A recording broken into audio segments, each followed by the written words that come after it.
Bookaholics, is Isabel and welcome to another video. So today I'm going to be wrapping up my last Five Shelves TBR. If you don't know, my Five Shelves TBR is a series that I started to get through all of my TBR books, so pretty self-explanatory. I have 5 shelves full of books that I need to read. I'm trying to get through those as quickly as possible. I'm just gonna wrap up my last one, which was the recently published. Let's just get right into it. So the first one that I'm gonna talk about was my least favorite out of all 5 of these, and that was The Ballad of Songbirds and Snakes. Now I'm not gonna dive into this one too much because I am gonna do a full review for this. Just know that I gave this book 2 out of 5 stars. I was debating between giving it 1 or 2, but I ended up falling down on 2 because although I didn't really care for much of the plot and just how the characters were developed, I still like looking at the history of the Hunger Games and how it was presented at the 10th anniversary of the Hunger Games. So that was pretty interesting, so that raised it up to 2 stars, but overall this one was just a 2-star for me. It wasn't all that fantastic, it wasn't great, wasn't my cup of tea. So yeah, wasn't a big fan of this and I gave it 2 stars. The next one I'm going to talk about is Love Her or Lose Her by Tessa Bailey. This one...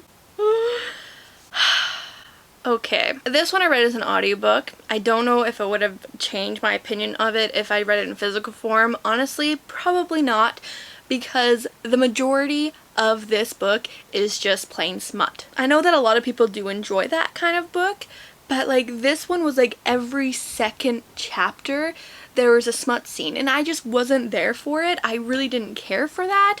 I feel like part of it was that they were already married, but like they were separated. Like the fact that they were having that much sex, whether it was actually like having it or phone sex or oral or whatever they were doing, it was like every second chapter and I was just didn't care for it. That's not what I'm going for in a romance. When I'm reading a romance, I want just the fluff. I want the fluff, the romance, the sighing, just the pining. That's what I want in a romance. I don't want the smut. Like, I can handle smut if it's just like every once in a while, like it's fine. But if it's like every second chapter and it's just happening for like no reason, it wasn't progressing the plot. Like if you're gonna be putting smut in here, it's gotta have a reason. Like that's my mind. Otherwise, I don't care. I don't care that they're doing it. Didn't really care for it. It was fine. It wasn't my favorite romance, but again, it wasn't my least favorite. I just could have lived without the smut. Otherwise, I didn't really have much connection to the characters. The characters are just meh. It was kind of interesting to follow characters that were already married and they were trying to work everything out. But other than that, I really didn't care for them. I felt like the husband was very possessive. Didn't really care of how he saw his wife, like pretty much just wanted her to himself all the time, and I'm like, dude, give her some freedom. Like, come on. Didn't really care for this one. I could have lived without the smut and I really could have lived without reading it, so that's this one. The next one on this list that I read is Yes, No, Maybe So by Becky, Albertalli and Aisha Saeed. This one, it was cute. I enjoyed it. It wasn't anything to like fan about. It wasn't anything to praise, but it was just an enjoyable book. I honestly have nothing much to say about this one. It was fine. I enjoyed following the characters.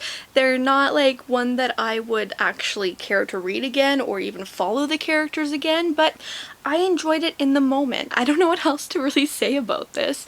It pretty much is about these 2 characters. They are going door to door for a politician. I don't know what else to say. Becky Albertalli has been a bit of a hit or miss for me. I really love Simon vs. the Homo Sapiens Agenda and Upside Down Unrequited and What If It's Us, but Yes, No, Maybe So and Lay on the Offbeat, they just weren't my cup of tea, honestly. They were fine.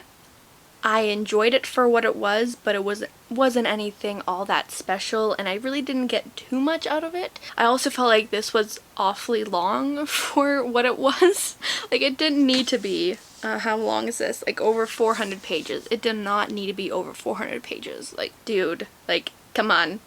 simmer it down, bring it down to a nice level there. I don't know what I'm saying, but it's fine. It was a fine book. It was okay, but nothing to really fan about, so that's all I'm gonna say about it. So the next one I have here for you, Only Mostly Devastated by Sophie Gonzales. So this one honestly was so much fun. Oh my god, this one I loved so much. From the first chapter to the end, I was honestly just hooked.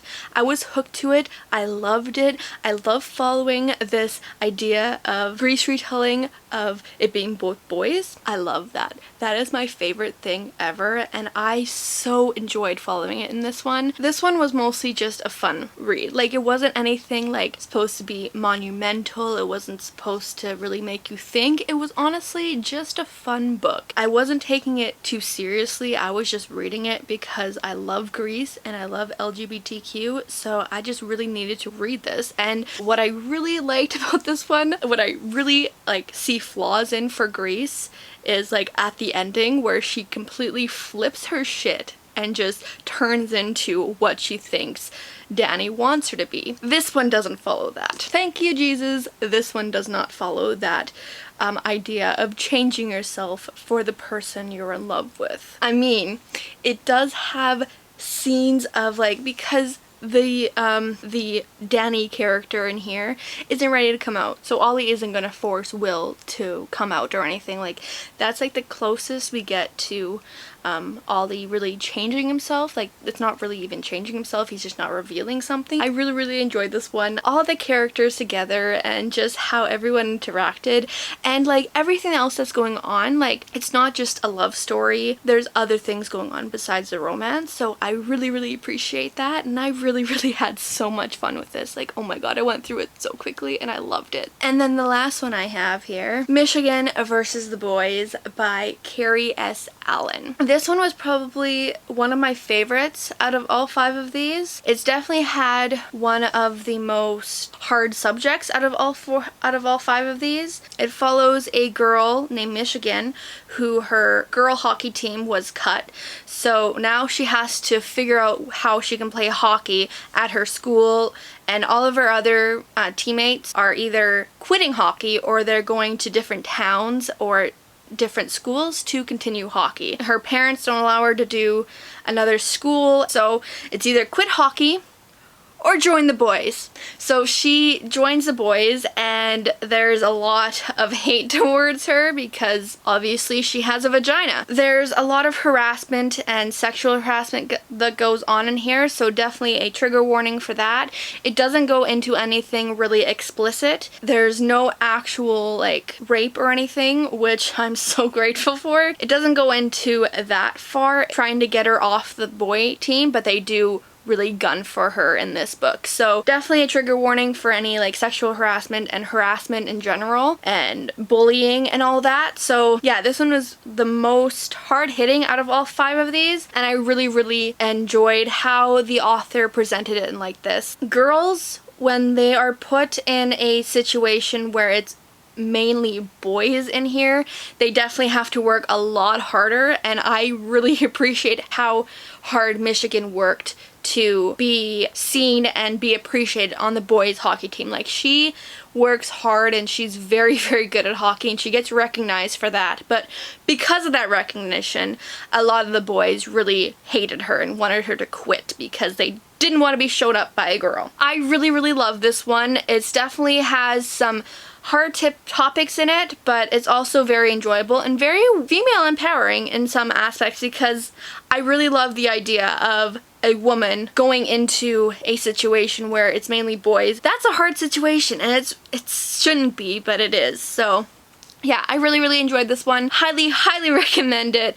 And yeah, it was my favorite out of all 5 of these. Alrighty, that is it for the wrap up for my 5 Shelves TBR. I'm definitely going to be making a video for my review of the Ballad and Songbirds and Snakes, because I definitely want to talk to you guys about that because it was a mess. If you guys enjoyed it, please give a thumbs up. Comment down below your thoughts on any of these books that I talked about. If you've read it, if you want to read it, anything like that, let me know down below. Subscribe if you haven't yet, and press the notification bell so you know next time I publish a video. Thank you again for watching, and I'll see you guys next video. Bye!